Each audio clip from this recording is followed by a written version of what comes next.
వారిని దగ్గరగా తీసుకొని వారి హెల్ప్తో, వారిచ్చిన ధనముతో, వారిచ్చిన కానుకలతో, వారిచ్చిన డబ్బులతో, కూడదూడలతో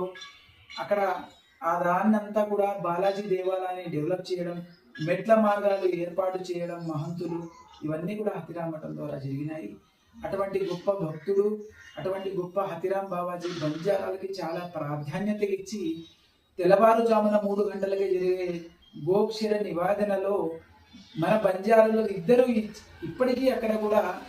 రూల్, బాలాజీ దేవుడు చెప్పిన రూల్ ఏంటంటే ఇద్దరు